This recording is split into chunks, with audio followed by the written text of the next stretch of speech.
Good morning, everyone. My name is Balachandra, working as Principal Solution Engineer in Yugabyte, Bangalore. So welcome all of you again to DSS Asia Summit 2023. I hope you will enjoy this session. So with that, I will quickly share my topic, what I'm going to take care today, and we can just go to that session straight away.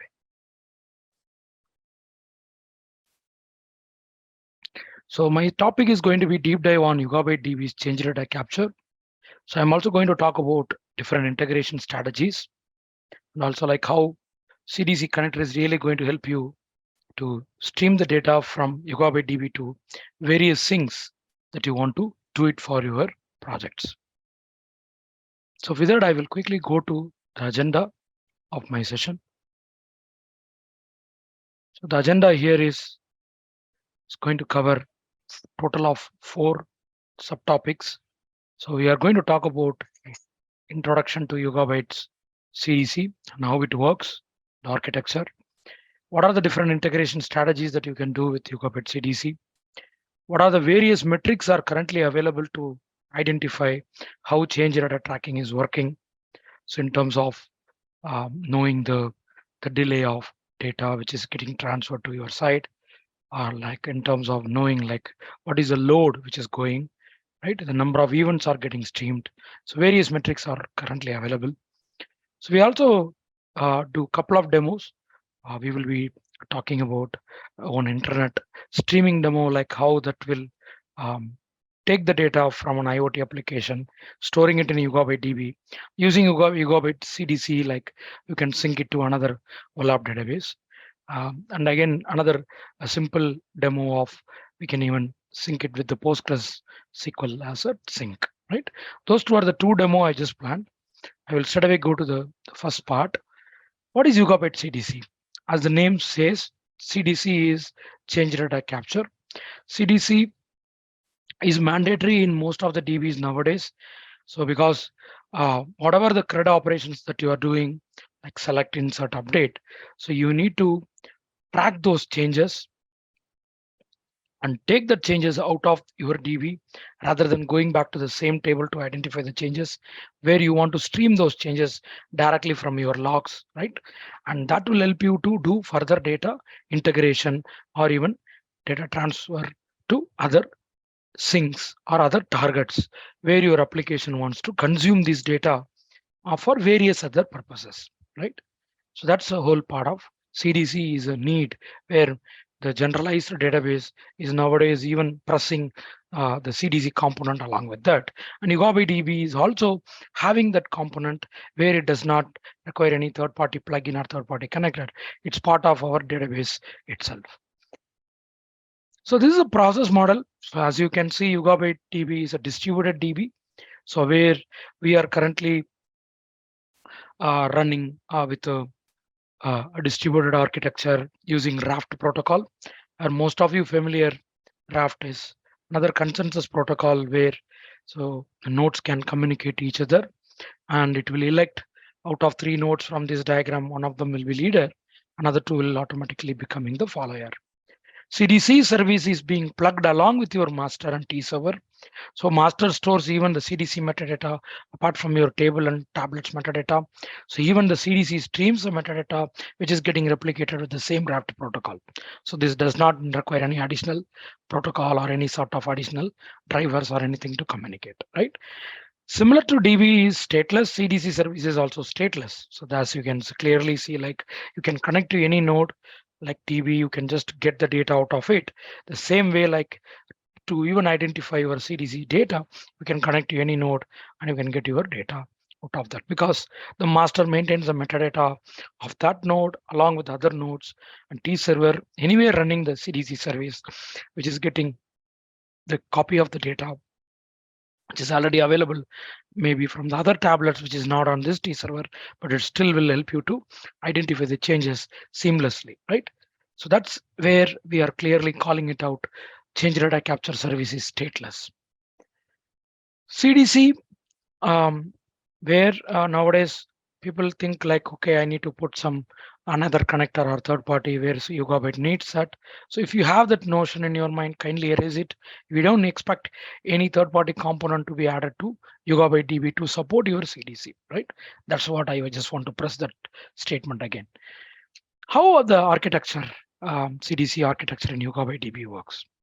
See, generally CDC client, so it may be like your an application which want to find out what changes are being currently done in the database, or what data being recently inserted, what are the data updated, or if it is been deleted. So all these things are currently we are having a CDC producer which continuously get the data from your val.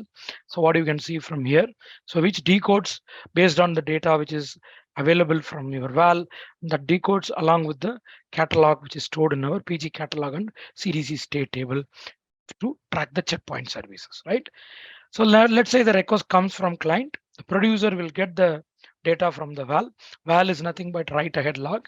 This is similar to your Postgres DB if you're aware of it. So where all the transactions are getting stored in this val log, right? So it's directly reads from the val log, right?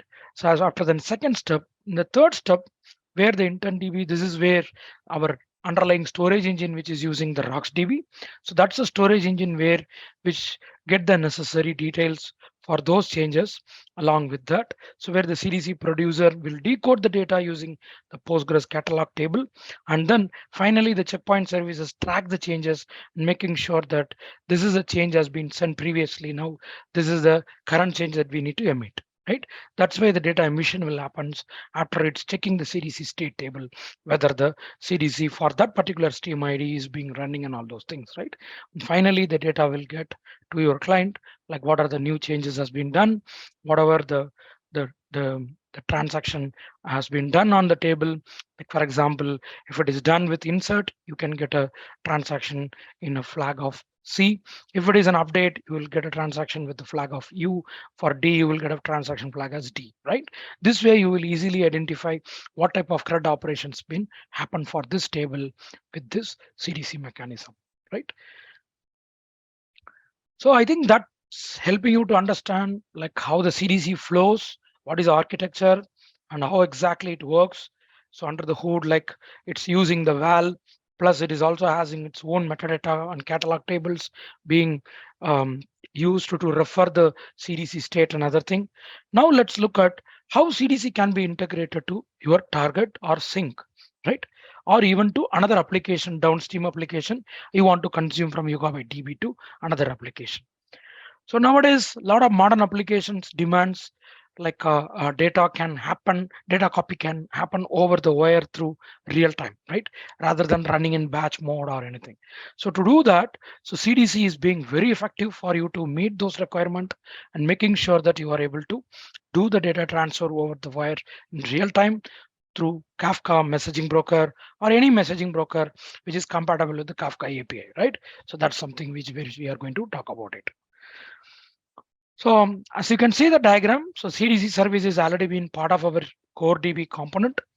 So what we wrote it to support the change data tracking. So we written a DBCM connector, which is again customized, like what I mentioned in the architecture, to track those changes from the val by connecting other metadata tables. That's where this component is really helping to build the changes using the DBCM connector. So using this DBCM connector, so we are pushing the changes, right? Where this is going to Kafka as a topic, right? So this is where your message broker will come. So the message broker can start stream those data, what is coming out of the producer from the CDC val, what you can see in the architecture, which I explained in the previous slide. And again, if you are having Kafka on your own, you can do it.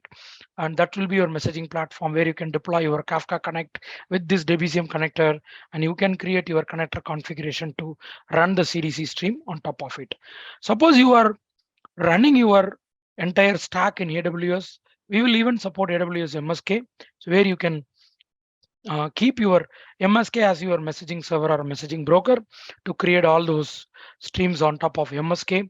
And we will deploy the DBCM connector with the custom plugin in your MSK. That's the second option.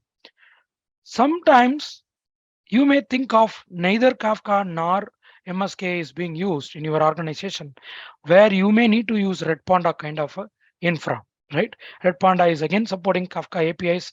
So if you have a Red Panda cluster or a Red Panda Docker, you can even still use Red Panda as a messaging broker to still consume the data from Yugabyte CDC to your end through the Red Panda messages. Last but not least, we tested with Azure Event Hub. Azure Event Hub is again fully compatible with Kafka. You can deploy your Kafka Connect using your distributed properties of the Kafka Connect to directly point those event hub domain address or event hub address or URL, where you can start stream those data to event hub itself. From event hub, you can sync it to your ADLS or even to any other syncs which is supported by your event hub, right? Or even you can write a .NET application or Java application on top of that to even take it to other side where your application need this real-time data. That's exactly like what the different messaging broker that you can currently tie the CDC service for YugabyteDB. On the right hand side, we have tested various connectors. So starting from the bottom, we support Snowflake, Elasticsearch, Amazon S3, Redshift, Google BigQuery, and also the traditional PostgreSQL can be your sink or can be another application which needs data from YugabyteDB. Still, you can use PostgreSQL as a sink, or MySQL can be a sink, right? Or even nowadays, a lot of user-facing analytics are happening like in real-time OLAP database, right? So people will be using Apache Pina, right? Where they will even build some sort of real-time aggregation. Even Pina can be used to stream this data from your CDC without any connector. Directly, you can put our Kafka broker directly to Pina, then Pina can consume the data directly from this site, right? So this way, so it's proven that we support various pipeline and various sync, as you can see on the right side. And like again, I'm stressing the architecture portion here, like how various connectors are currently being handled from YugabyteDB to the messaging side. So YugabyteDB fundamentally uh, uh, says, though it's a distributed architecture, we are storing the data into multiple shards. We call the shards as tablets. So each table can be split into multiple tablets. So as you can see on the left side, each tablet undergo multiple tasks. As you can see, that's where your Yugabyte CDC connector comes as a worker node where that takes care of the task and get those necessary data from those tablets only. So that will parallelize your tasks where that then it will map into your Kafka partition based on the topic that you want to map from table A to topic A, table B to topic B, table C to topic C. See again, the Kafka side, it's distributed architecture. You are allowed to customize number of partitions based on your need. So that's why you can see like different partition sizes are also supported from the Kafka side. So this at least help you like how the mapping happens from YugabyteDB to Kafka topic, right? So this is the an important point that you need to understand. This is going to be the same principle for all the connectors that I shown in the previous diagram to making sure that this is exactly being followed during the transfer of the real-time stream from YugabyteDB to your sink, right? Coming to change data capture administration commands. So you may be wondering, how do I enable change data capture in YugabyteDB? It's a very easy step.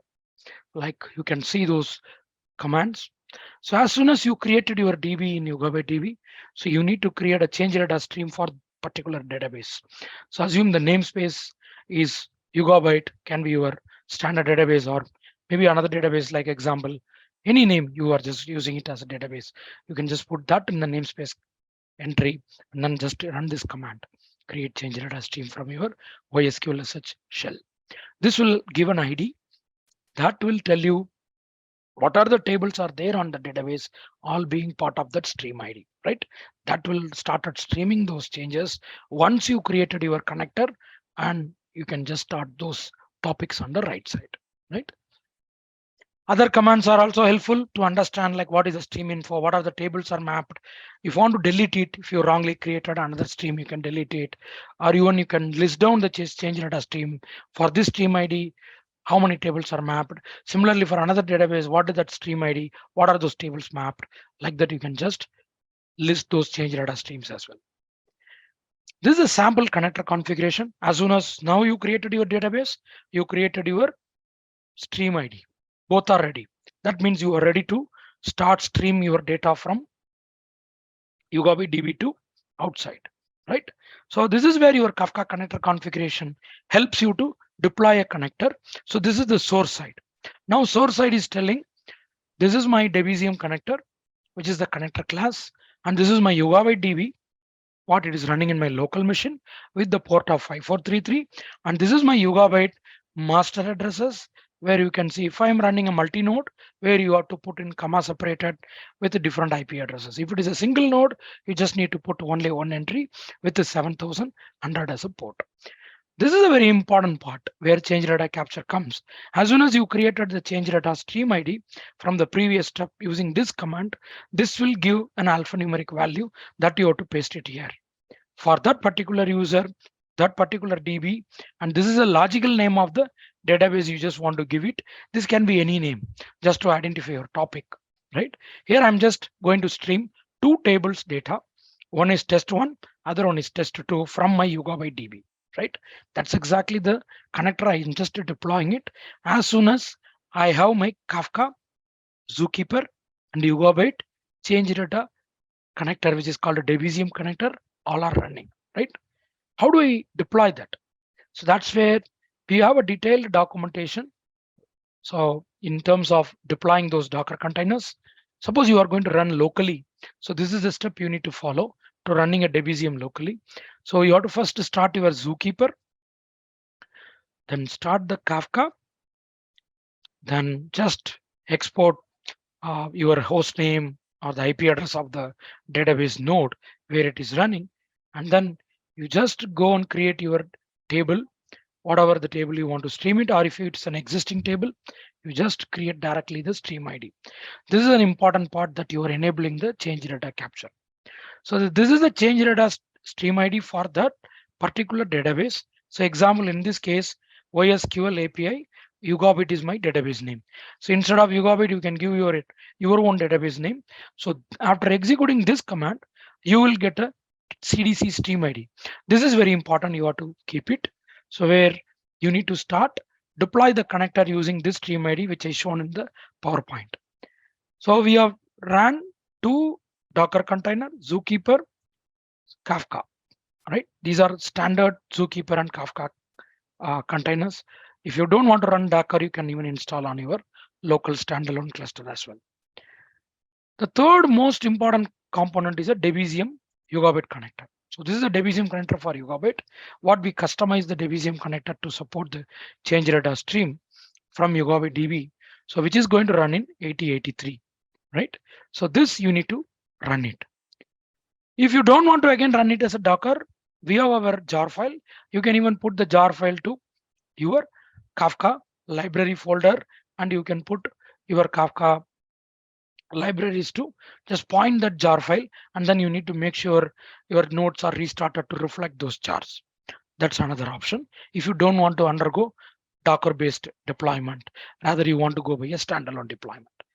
Coming here, this is exactly the connector what I just shown there, right? So the same thing here also you can see the same stream ID is important. Rest of the configurations which I already explained in the slide. If I just go back to the slide, this is the same thing you just need to deploy. This is the first and foremost step. After you created the Docker container or set up the Kafka locally and deployed your Debezium connector, then immediate next step is you need to deploy the connector configuration.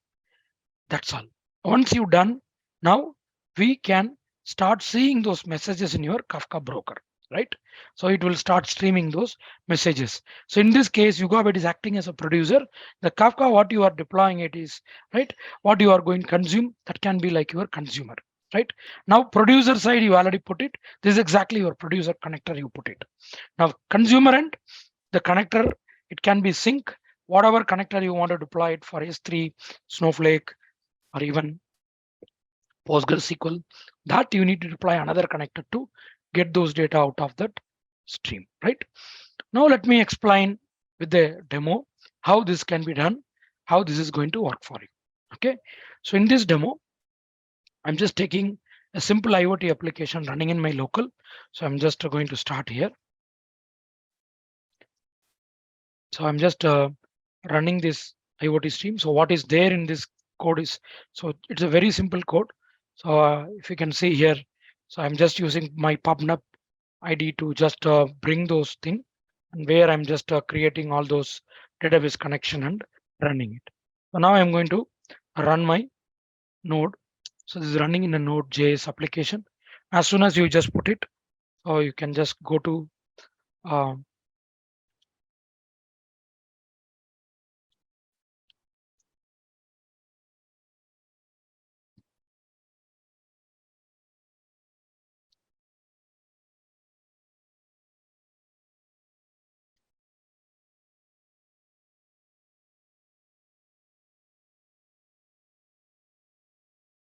yeah, all right. So as you can see, this is a database. This is a YugabyteDB cluster. As you can see, this is a single node YugabyteDB. So where I just created in my local, you can just see like all the different metrics are already being there. So one of the table I am using for my IoT streaming data is IoT PubNub data, which is already been getting streamed. So I just stopped the streaming now, so but I still want to show you the data, like how this is coming up, right? So this is the data. So this is exactly the UI what I just shown you. So when you look into this, so if I just log in to the console, this is a command line console. So if you look at my IoT PubNub data, so this is a simple table which is having an event ID from different IoT events are coming for various sensor and with that values, right? So let's say I'm just selecting the data which is coming there. So whatever data I just kept it, I'm just going to just finding it out, right? So this is telling which sensor UID, what is the corresponding humidity sensor value, photo sensor value, ambient temperature value, and other values with the timestamp, right? This is my source table. Now this is getting streamed just to prove that, okay, this is running or not. So what I need to do, like I already just told you that I am running my Docker container. So I just run my Docker PS. So if you look at it, so I have three containers which I shown. These are the three things. So one is my Kafka, other one is Zookeeper and DBZM connector. All three are running. Apart from that, I am running for my other application, but just for CDC, I'm just running these three things, right? As you can see this, which I explain on the docs. So now I'm going to deploy the connector. So I'm just going to take the connector, which I'm going to now deploy and show you how this is getting streamed actually, right? So let me just deploy the connector now, and then you will come to know like how this is going to bring the data to the Kafka. As you can see, this is my connector configuration. So what I'm going to deploy is this is my table, and this is my YugabyteDB node, and this is my master address, right? So I'm going to say, for example, this is a IoT event data as a connector name, which I'm going to now test it, right? So let's see how this is getting deployed on this connector. Now I'm just putting it. So you can immediately see this is created. This connector is created. So let's also check the status.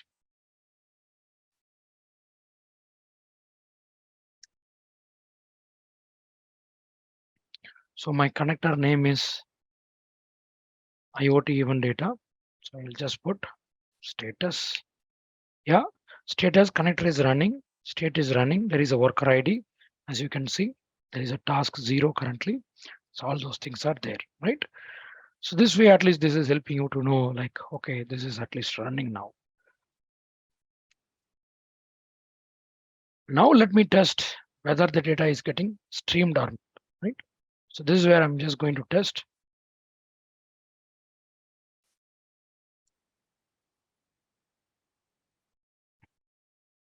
So I'm just running another consumer.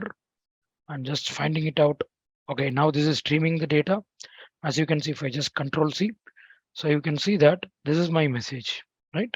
So this is my message, just telling me like what is the radiation level, what is the timestamp value. All are getting sending it as a JSON format, right? This is what I'm listening from my Kafka.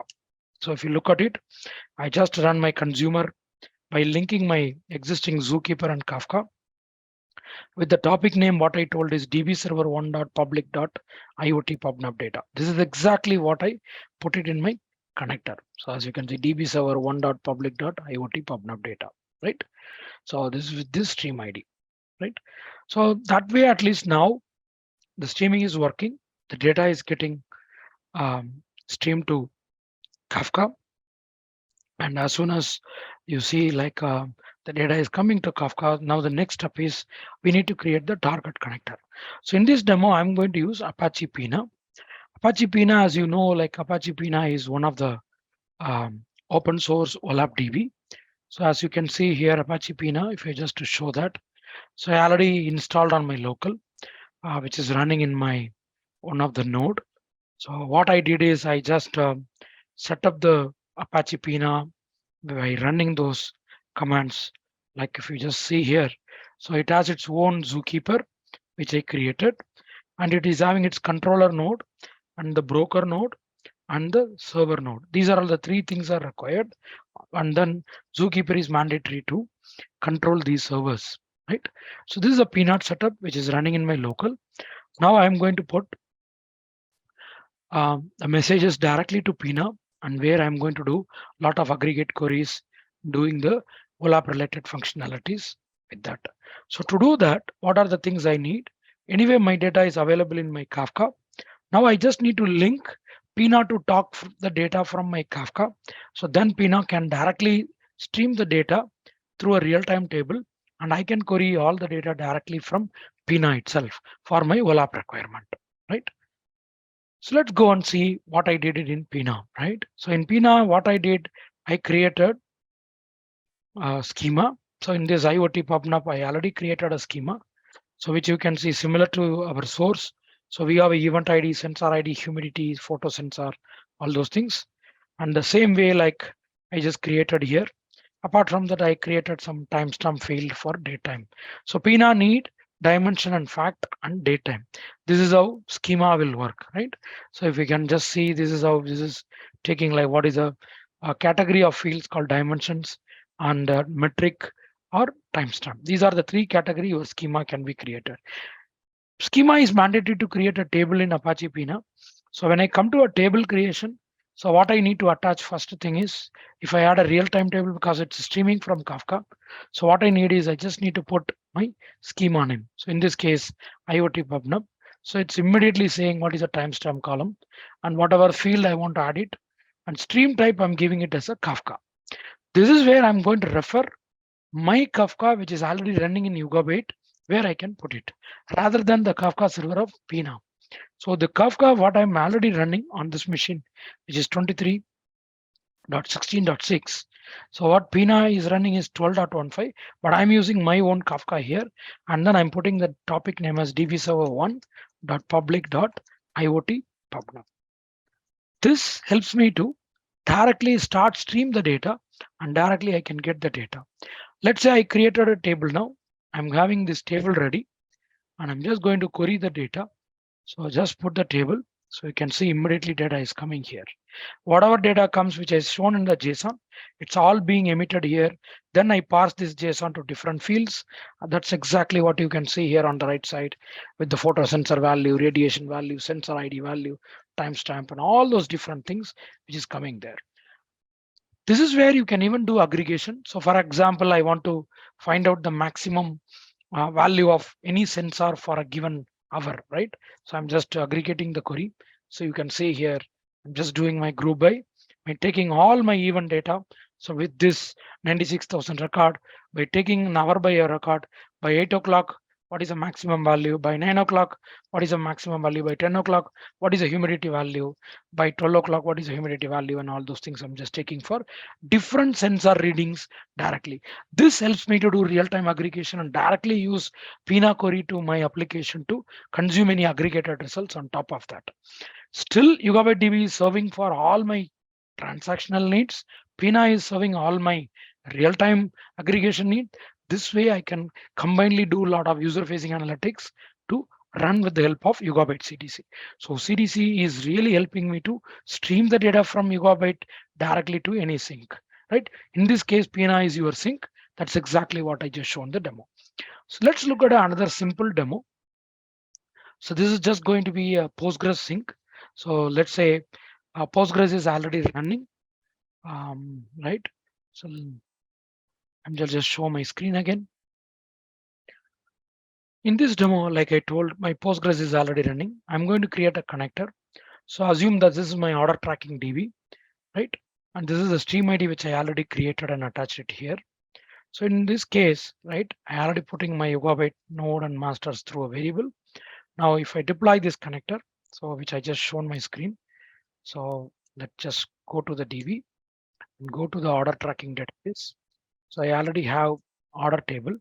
So if you look at my connector, I'm just using it for products table, right? So products table is already here. So let me just put. So you can see the products data is already there. So what I'm going to do here, I'm going to stream my products data to CDC stream, and I want to consume it in my Postgres, right? So let's say, so first I want to run my Postgres on my local. So Postgres is my sink here. YugabyteDB is my source here, right? That's second thing.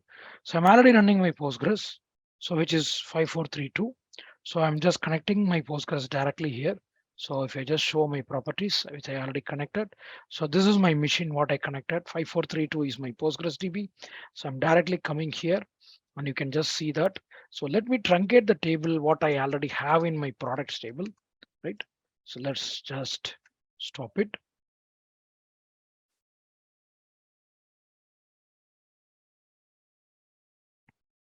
So let's look at the data. Nothing should be there in the target Postgres, right?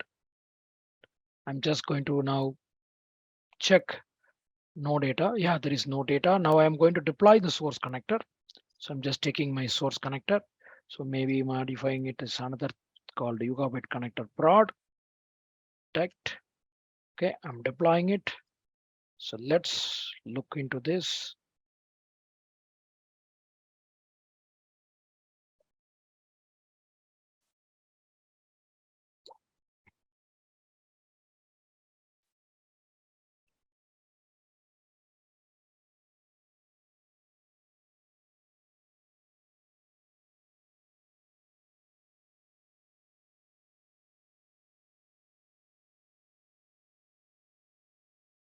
Okay, I just didn't put the node.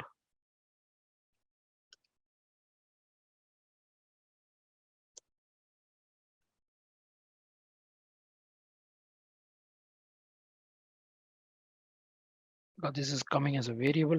That's why this session variable is not there. So the connector has failed. I'm redeploying it. So now it's created, as you can see here. So this is the product. Now you can see that, right? So let's look at whether we have that connector is in good state, right? So let's check the status.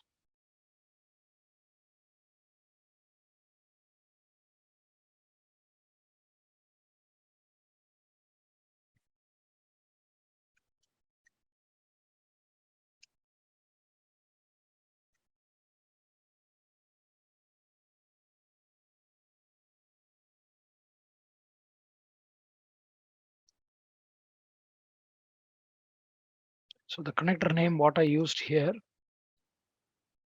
is YB connector product. So I'm just checking the status, whether that is running or not. Yes, it's running. No issues on that. And let's check the stream, whether it is getting streamed or not, right? So let's look at.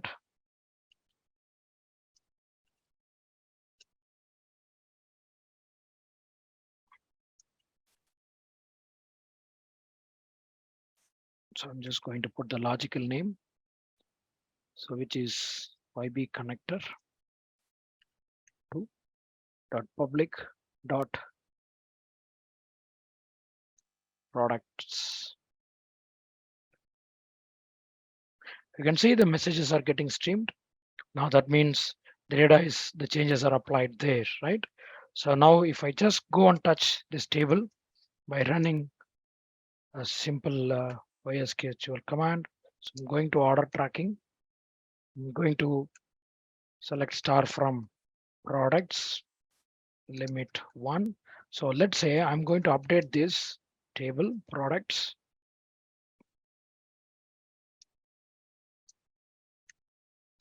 set title as sample 1, right? Where ID is equal to 22. Now I updated, as you can see, the updated data is also getting streamed. So whatever now I put it, so you can see sample 1, which is coming here. This is getting streamed, right? So let's say I'm also going to delete another record. So let's take 22 instead. Maybe I will just take one more record. So I'm just going to delete from products where ID is equal to 38. So 38 is your second record, lightweight weather gloves. So now I deleted, you see that messages are coming here, right? So it's getting streamed whenever you apply any CRUD operations. Now let's deploy the target connector. So the target connector, I already told you that is Postgres. So in this case, I'm just going to put my Postgres as a sink. So as you can see here, I already kept my Postgres sink ready. So to do the Postgres sync, so what I'm using the same 5432 Postgres as user, and then I'm going to deploy this product table. So let's say I'm just going to call it as JDBC sync prod as a new name. I'm deploying this connector. So I'm using an upset operation, record key based update operation. Whenever data gets updated in source, automatically gets reflected in the target. So then I'm also taking care of the primary key is ID. Based on that, the upset operation will happen. Even delete enabled. Whenever I delete anything in the source, target also will get the record deleted automatically. This way I'm using JDBC sync connector, what is available in open source. I'm just going to deploy it for Postgres as a sync for this case, right? So let me stop this streaming. I'm just clearing. I'm deploying the connector. Now the connector is created. So you can see that the connector what I just put, it's created now. So let's go and see whether the data is now getting available in your product table. You already checked your target is not having the data. Now let's look into that. Now you can see the data is coming here, right? So let's verify the count here. So how many records are there in the target, right? So let's count of star from products. So you can see 199. Let's come here and just check how many records are there in source as well, right?